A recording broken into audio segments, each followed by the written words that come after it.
You know, every so often in history, there's a quiet tectonic shift, a moment that changes everything. This is one of those stories. It's about how, in just 40 minutes, a nation decided to just dismantle a relationship that had defined it for a century. This is the story of how Canada stopped playing by the old rules and started building a whole new game. So what really happens when a country looks at its closest, most powerful neighbor and declares, calmly and methodically, that they're just not essential to its future anymore? It's a move that doesn't just change the board, it redefines the very nature of power itself. Okay, so to really get our heads around this massive shift, we've got to look at what sparked it all. We're talking about the end of an era, a time when a decades-long partnership suddenly became a liability. And it was all driven by something the sources are calling a strategy of predictable chaos. For decades, the partnership between the US and Canada was built on a foundation of stability and mutual trust. Pretty simple, right? But then, under the Trump administration, all of that was thrown out the window. It was replaced by this constant unpredictability, threats of tariffs, which are basically just taxes meant to punish your trading partners, and a whole lot of intimidation. Suddenly, this chaos strategy turned Canada's dependency on America from a simple relationship into a massive strategic weakness. And this right here, this illustrates the central miscalculation.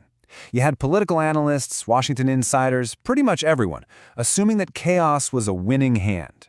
They all thought that threatening to burn the house down gave you power over your neighbor. What they completely failed to see was that the neighbor might just decide to build their own fireproof house. So that brings us to the exact moment, the turning point where everything changed. And look, this wasn't some military standoff or a fiery debate. It all happened in a press conference room in Ottawa, where what was supposed to be a routine announcement turned into a declaration of economic independence. So picture this. Prime Minister Mark Carney is standing at a podium. On paper, it's just another budget announcement. But within minutes, it became crystal clear to everyone in that room that they were witnessing history. A fundamental shift in the balance of power on the entire North American continent. And there it is. That's the line. A single sentence that just shattered decades of diplomatic tradition. I mean, Canadian prime ministers simply do not talk this way. They're masters of diplomatic language. They maneuver, they hint.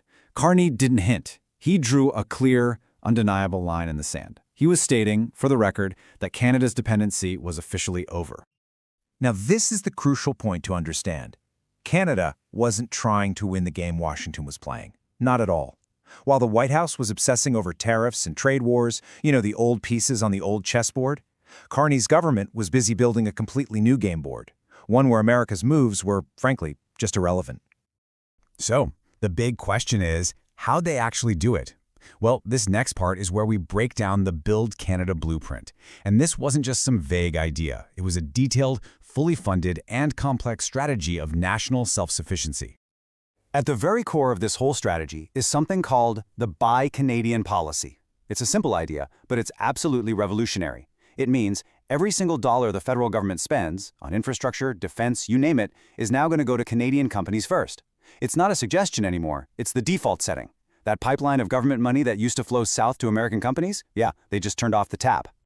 And here's the proof that it's not just talk. These are the big projects that bring that policy to life. Build Canada Homes isn't just about houses. It's about building an entire economic ecosystem that doesn't rely on American materials. The same is true for the new high-speed rail network. It's going to use Canadian steel. And a new defense agency? You guessed it, it's investing in Canadian firms first. Every single one of these is a concrete step towards economic independence.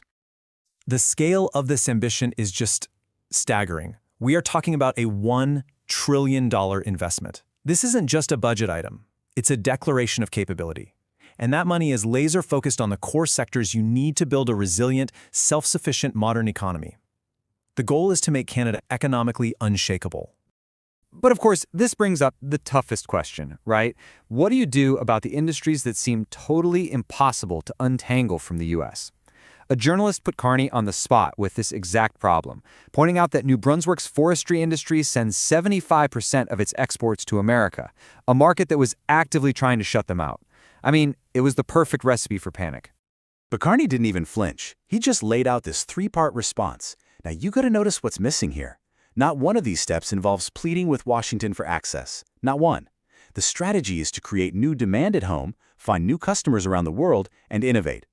The old approach of going to Washington, hat in hand, that's completely off the table. And that Right there is the strategic brilliance of this whole thing. By building all these alternatives, Canada completely transforms its negotiating position. It's no longer asking for a favor. It's saying, look, if you want access to our markets, you're going to give our forestry sector a fair deal. It becomes a trade of leverage between equals, not a plea from a position of weakness. All right, let's move to our final section, because this gets into the really profound philosophy behind this move. This is about way more than just economics. It's a fundamental redefinition of what power and sovereignty even mean in the modern world. Carney delivered this line with this quiet, steely confidence, and it just perfectly captures the heart of his doctrine. Building your own houses, using your own steel, powering your own economy, these are sovereign decisions. You don't need anyone's permission. Canada is taking control of its own future, period. The key here is the long-term vision. Carney was basically saying, this isn't about one president. This is about ending America's day-to-day relevance in Canada's decision-making. The ultimate goal is to get to a point where the political chaos south of the border is just noise, because Canada is too busy building its own future to even pay attention. For decades, the global order ran on this unwritten rule. You could call it the dependency doctrine. The idea that a nation's power was defined by its relationship to a superpower, as an ally, a rival, whatever. What Carney did was stand up and declare that doctrine obsolete. He proposed that a nation's future can and absolutely should be defined by itself, for itself. And this brings us to the ultimate lesson of the Carney Doctrine. Think about it. The chaos strategy was all about forcing other countries to need you and then threatening to cut them off. Carney's countermove reveals a much deeper truth. Real, lasting power doesn't come from having leverage over others. It comes from your own resilience. It comes from your own self-sufficiency. So I'll leave you with this question to think about. The old model of power was based on being the one who could shake the table, create chaos, and force everyone else to react. But maybe, just maybe, what we've witnessed here is the dawn of a new kind of strength, the power to be so stable, so self-reliant, that you can simply ignore the chaos and keep building. Thanks for joining us.